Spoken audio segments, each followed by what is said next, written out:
Okay. Well, hey everyone, welcome back. We're recording another episode of Ecosystem Builders. It's nice to have you all here, and I get super excited about doing these each time I have an opportunity. I record them every couple of weeks, and I've been looking forward to this one for a long time. I'm Vaughn Mordecai, and today I've got someone, I've that I can legitimately call a friend. And when you get those types of conversations, they're simple, they're easy, and it's really nice. So, welcome to Jessica Baker, the Chief Innovation Officer for one of my favorite companies, AchieveUnite. If you work in partnerships or ecosystems and you don't know Jessica, that is about to change. Frankly, she rocks. So let's jump in. Jessica, welcome to the show. Thanks, Vaughn. You're very kind. You're very kind. That was a great introduction. I appreciate that. Thanks. People call me the kindest guy in the channel, That or is at true. least Teresa does. So maybe, if that's true, that would be awesome. At least I'm not the meanest guy in the Yeah. channel. No, I give you that. I think you're pretty nice, pretty good. Yeah. Well, that's cool. So let's get started. I mean, I've got so many questions for you. I sort of get in trouble every once in a while because I promote you in the dark alleys of the channel. I'll be in conferences and places that you guys aren't sponsored, and I bring you up all the time, and then eventually I get my hand slapped for it because I'm impressed, and I'm not afraid to say it. But so tell us a little bit about yourself. What do you do? Who are you? What do Mm. you got going on? Yeah, so I am, as you said, the Chief Innovation Officer at AchieveUnite. If you don't know AchieveUnite, we are a partnering success company. We're very much an AI focused company in that lens as well. My background has been 100% in the channel since I started pretty much out of school, and it's a space that I've really loved and sort of found myself working for companies and doing their programs or running their programs and thought, geez, wouldn't it be cool to be a consultant and just help many companies be able to do it? Because I do think that it is somewhat of a niche place, Hmm. but it has a big effect on how companies succeed or fail. And we're in this tech space, so this is how I've pretty much grown up. And the AI that came out like 3 years ago has really shifted my focus, us as a company, and going forward. And I'm just going to go back to the CIO title, right? That Yeah, innovation because title. Yeah. I need to ask you, what in the world does a What does CIO it mean? do? What Yeah, does that yeah, actually do? And what's your biggest achievement so far? yeah. So I took that title because I sat in a conference once and somebody said, "What is the difference between innovation and invention?" And I thought, wow, I don't really know that I know the difference. And so as he went on to explain this, he said, people who invent create things that are net new. Okay. People that innovate take things and apply them for different reasons with success. And I thought, that's really who I am. I am Uh, very resourceful. I love to take things and find new ways to make them valuable. And that's essentially what I've been doing here with AI. And I would say that's probably my biggest achievement. I jumped on this bandwagon right into the deep end, like I said, about 3 years ago when chatgpt.com like came out onto yeah. the internet, and I started using it. And I knew at that moment that things were going to change. Anything that we do is going to change dramatically using this Gen AI tool. I was just reading a report from KPMG that says they think that this is the biggest or the most fundamental change that we will go through or that we have gone through as humans. Like think about that. Wow. Like from like tools and inventing the wheel and manufacturing and automotive, like electricity. Think about all those things. So for KPMG to come out and say that, I think we're still at the very tip of what Yes, this change is going to mean to us. So I took on that CIO, the Chief Innovation Officer role, because I wanted to be innovative. I wanted to use Gen AI. I wanted to see how it could help our clients with, for them, for their businesses, for their partners. Like I just knew that this is where things were going. And so about a that's year and a awesome. half ago, we launched our own AI platform called Ignite AI. And so we use that all the time with and for our clients. And in the last 2 years, like 23 and 24, were kind of like I'm in a very vacant hall talking about AI. And like people were not really sure about it. And this year has been completely different. So I think a lot of people have realized that this is how we're going to work going forward. And get on the bandwagon. Like I'm talking to more people, and I've been traveling like crazy this year, talking about AI, talking about prompting skills, AI literacy. How do you put, AI into your business so you start to see some of these efficiencies that, everyone has been touting over the last couple of years. Well, Um, folks, if you've not taken one of Jessica's prompting courses, you really need to. It was a game changer for me, and I feel like I'm pretty good with yeah, most, technical things, but that was a difference maker for me. I'll have to say it. But so you're a hack, so you hack things, you I'm know. a hack. I'm a hacker. Yeah, yeah. You can call me that, I guess. Resourceful. Yeah, I don't mean It- that in a negative way. I yeah, mean that things don't always work the way that you want them to. Or actually, from my research days, I realized that people don't always use products the way that the designers intended. And absolutely. innovators have a tendency to take those original use cases and move them into something far more meaningful than they were ever originally aimed at. And I know that about you. That's very impressive.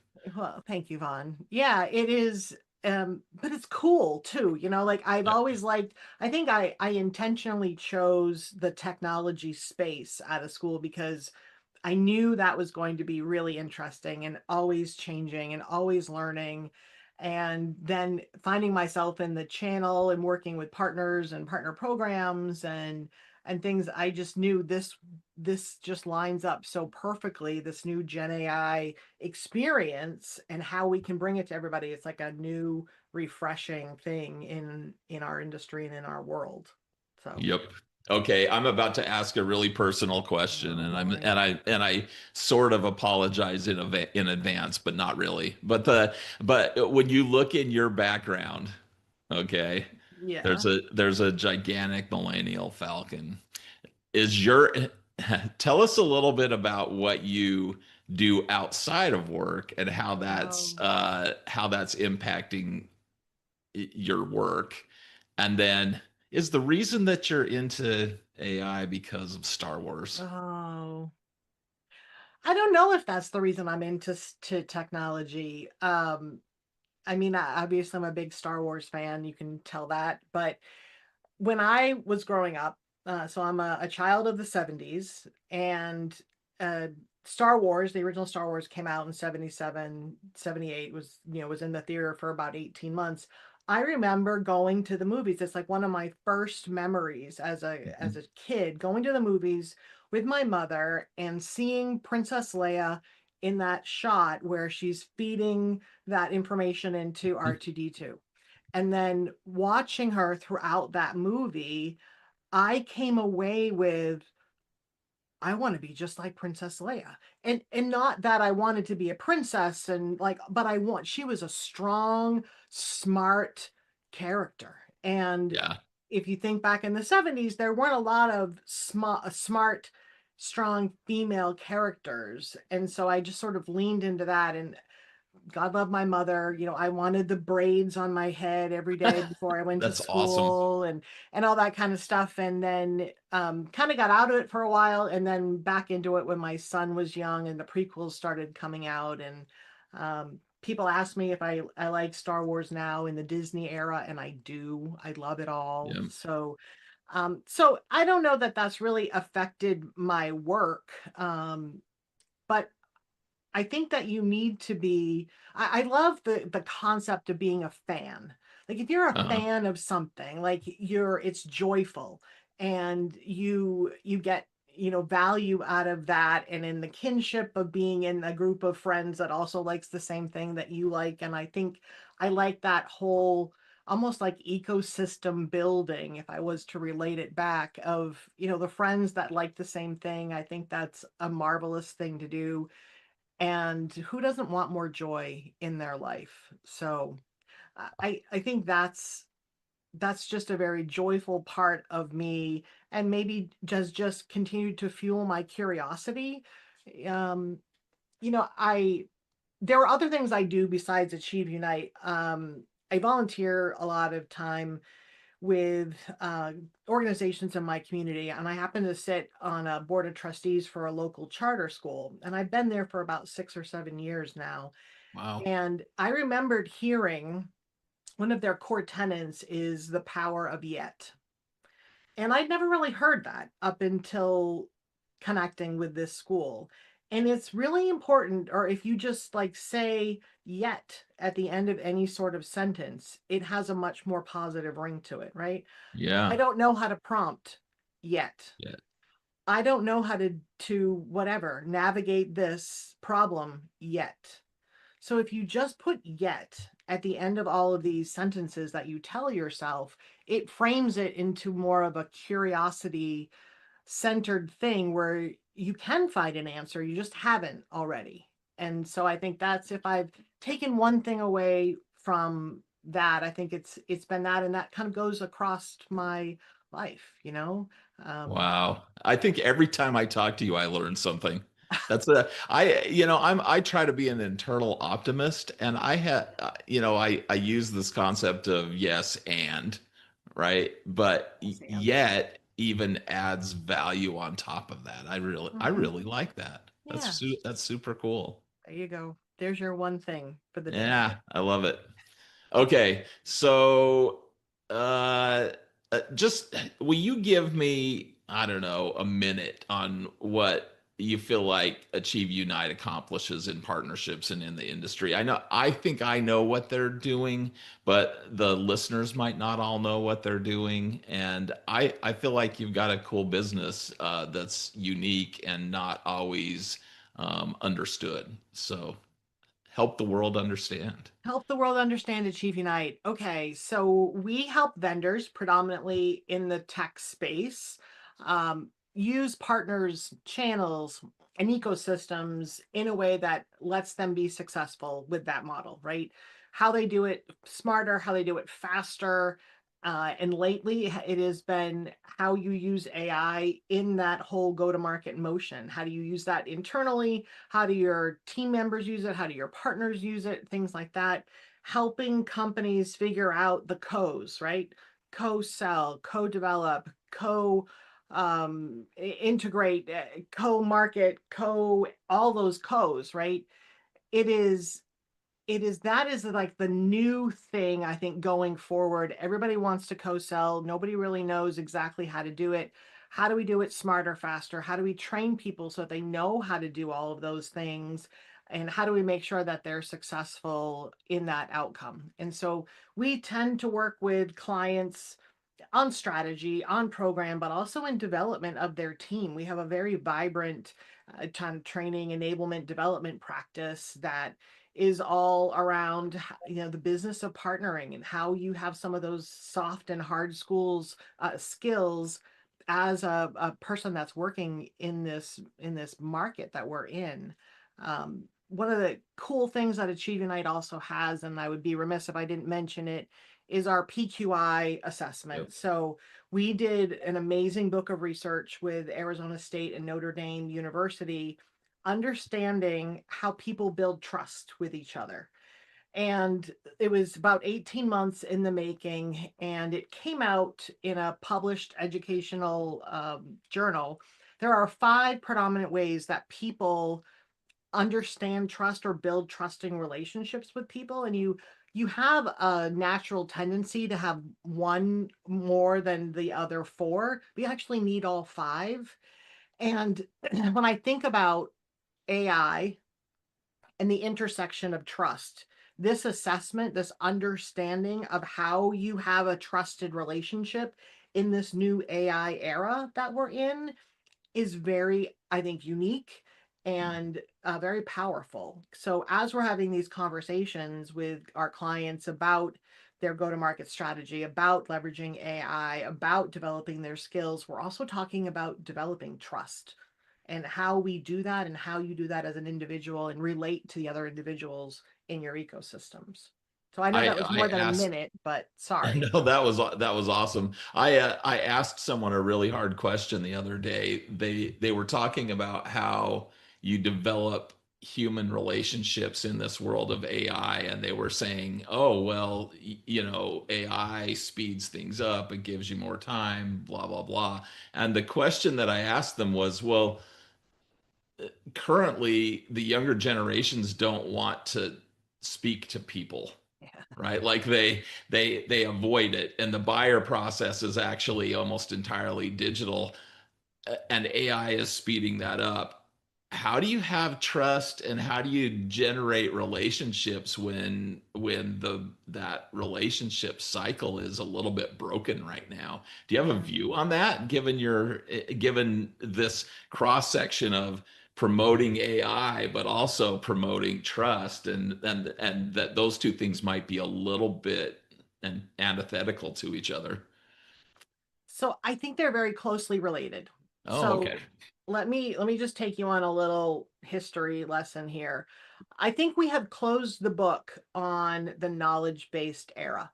So we grew up in the knowledge era where the value that we had, that we gave, or that was perceived in our companies or in our worlds was about the information that we held in our brain, right? Hmm. If you got this knowledge, if you got this experience, then that was very highly valued. Knowledge era. I think we're moving into an AI era that doesn't necessarily value book smarts as Okay. much as the human traits of creativity and interpersonal relationships and things like that. I think they become much more important because any knowledge that I want, we carry around with us, right? Anything Yeah. that I want to know is online. It's in my pockets. Remember back when you were memorizing your multiplication tables and Yep. your math teacher said you're never going to walk around with a calculator, so you need to know how to do this in your head. Well, I got a wrong. calculator. I got a scientific calculator, right? So things have changed. And I think, the knowledge, the value of knowledge, I mean, you need to be knowledgeable, but that's not the shining light. The shining light is how people can interact with each other, how they do build trust, how they bring their creativity to problems and solutions, the innovation style of things. And so those are the things that are really going to have people stand out in terms of being very valuable. This person has great interpersonal skills. I feel very safe and in a trusted environment when I'm working for this manager. I feel Uh, like my relationship with my partner is very trusted and we're very loyal to each other and we really understand how each other's, how we bring value to each other in this partnering relationship type thing. So it is really important, and there is an intersection of trust and AI. And I I do also explain that if you're stepping into AI for the first time, if you're not thinking about security and data, which I think is where a lot of people went first, mhm. Yeah. CIOs went to, this is going to, disrupt the my data policy or whatever. If you're stepping into that, you have to have some trust with the system that you're using, Hmm. Yeah.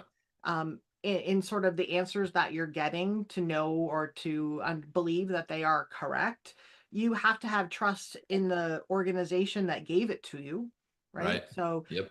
and I think the third thing is you have to have trust in yourself to be able to use these tools in a way that is valuable. And so Mm. that is using AI. I use it every single day, but I also bring my brain to that conversation. Bring your brain. There's the And there's the yeah, sound clip for today. you have to, there's a concept of being the human in the loop kind of Mhm. thing, but there are so many examples of people who have used AI and haven't brought their brain to work, and they're putting things out into the world, representing it as their own, and finding out that it's very false. Professionals are doing this. There, look online for the number of lawyers who have been disbarred because they are using AI and citing the wrong laws on the wrong cases. There was just Deloitte just had to refund $440,000 to the government of Australia because they were providing things that were 100% AI generated, and it conflicted with other things that had they'd done in the project. So there are Oh. lots of things that are out there. Yeah, these are big things. Uh what was the one back in the spring, the Chicago Sun-Times published an article that here are the top 10 books that you should read this summer, right? It's kind of Yeah. like you would expect something like that, here's a Yeah. good book Right. to read or whatever. Yeah. Published it. What was wrong with that? Well, the books were made up, the synopses were made up, the authors were made up, and it was all just fabricated in AI. So I don't know how that journalist is going to continue in their career, but yeah, we do have there's a certain amount of trust that we have to use and employ in this new AI era. We're not going away. A lot of Yeah. people are saying, well, it's going to take my job. And I always say, well, I don't know that AI, you're not going to really be replaced by an agent. The work that we do is too personal. You have to have those interpersonal relationships in order to make this work. But somebody who knows how to use AI is going to take your job. So lean into Yeah. it. I'm sure you've heard that Yeah. before, but that's like my normal thing that I tell people when I start teaching them about prompting. I do a fair amount of just AI literacy with that as well. And people are always afraid AI is going to take my job. Well, if you don't stay curious, if you don't say, I don't know how to prompt yet, or I don't know how to use AI yet, if you put yourself in sort of that growth mindset, and then have those elements of trust, I think we're going to be pretty unstoppable. But we've got to get everybody into that same idea as we get into this new AI era. Yeah, I like that. So looking ahead a year, what is your view for 2026 with regards Mm. to the cross section of AI and partnerships? What's your view in terms of how it accelerates, what it starts to do? I'm sure you've thought a lot about it. Yeah, I've thought about it a few times. Yeah. Um, so up until now, people are thinking of an agent as like an icon on their desktop. Right. How many millions of people have the Copilot icon on their desktop, or they have an agent that has been available to them, maybe their company, or they're using Chat GPT or Claude or whatever. Like they're having a very single threaded experience, right? I'm going to ask a question and you're going to give me an answer kind of thing. And that's part of the journey. You have to start there. But I think Right. where we're going is having AI more baked into the workflows that power what we do. So that we do start to have some of these efficiencies and some of this productivity and ROI metrics that everyone has been touting.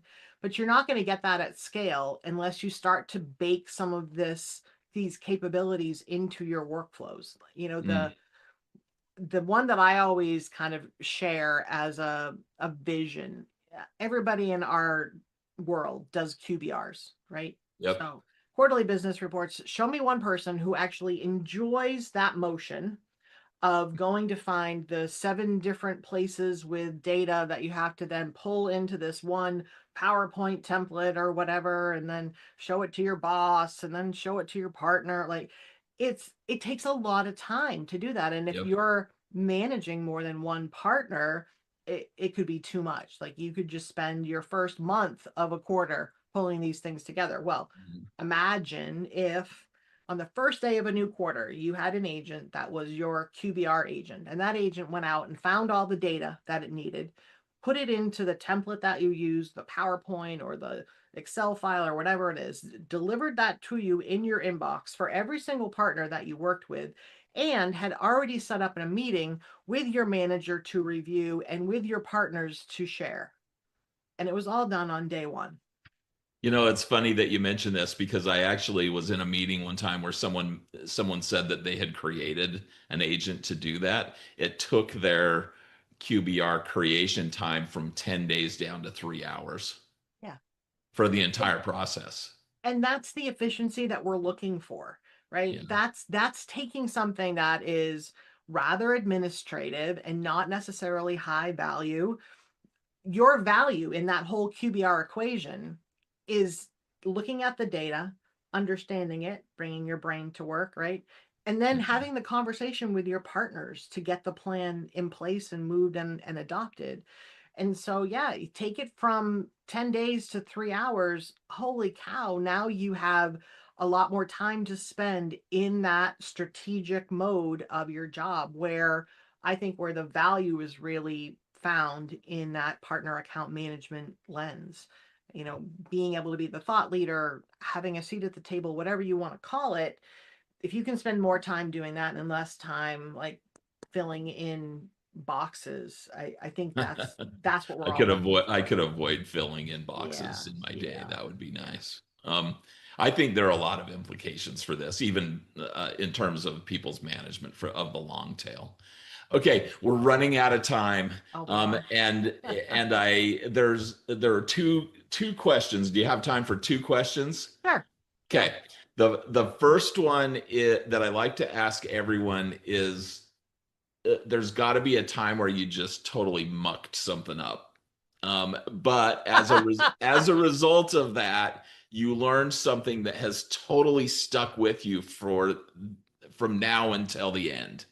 Um, do you have a story like that? The one thing that comes to mind, that happened to me when I was very young, and I had a summer job in college, and I was working for a bank. And at the time, you can imagine, I was the person that answered the phone when Hmm. anybody called me, and so I had this big thing of how I would direct calls across, like not like switchboard, but like close to it, Yeah. and it can get pretty busy. And I was really really busy one day, and I had to put a bunch of people on hold, and I picked up the phone and I said, "Thank you for helping. Can I hold you?" And and I just had to, I stopped at that moment and I was like, Jessica, calm down, take a breath, right? Because I had been so focused on just answering the phone, I hadn't been thinking about the experience that that caller was going to get when I answered. And so when I was frantic and I said that, after that, I've always said, just take a breath, right? No matter what situation you're in, take a breath and let's think this through. And Ooh, I love so that. that's a kind of a small funny one, but it still sticks with me to this day, not to be so frantic that you lose the experience part of it, and make sure that when you're talking to people that it's a valuable exchange. So Ooh, you live that. I know. I have to say, you live that. You and I've had experiences where we've had to take a breath together, and that uh that is apparent in working with you. Yeah. That is such a great recommendation. I Okay, so last question. Yes. If someone that's listening to this is just trying to find their way into partnerships or into well, we all really like partnerships, and a lot of us are really passionate about it. And if they see that passion and want to step into partnerships, what's one really great tip that you can give them for just making a go of this? Go buy yourself a copy of the System for Ooh. Partnering Success. This is our book that we published last year. It's an amazing resource for anybody if you're new in the industry or if you've been around for decades like we have on. Um, I think you need to get your hands on some maybe mentors that are in there already, or be curious, learn about it, and we're always looking for smart people to join this. I mean, it's a pretty small world, right? You Yep. are always um, connecting with people. You and I think this is what the third or so like relationship that we've had with Uh-huh. companies that Yeah. where we kind of connect. And so your network will help you quite a lot. I would say network, talk to people, be curious, read. This is something where there are a lot of like conferences or just get-togethers and roundtables that you can go to meet people. Um, it's funny though, I don't know of any like business degree at the collegiate level that is talking about partnerships. Nope. Not that Um, I'm aware of. and the majority of commerce in this world goes through some type of partner, Yeah. whether it's commercial or consumer or business. So it's a really great area to be in. And if you're listening to this and you don't know where to go, then find me on LinkedIn and we'll have a conversation. So love to You're help people. always a cool resource. And I have read that book and it is good. Yeah. All right, Jessica, this was such a pleasure. I really appreciate you jumping onto the webcast, and thanks for all you do for the industry and for me personally. Oh, And yeah, with thanks for that, having me. folks, we will wrap up until next time. Thanks, everyone. Take care. Bye. Bye.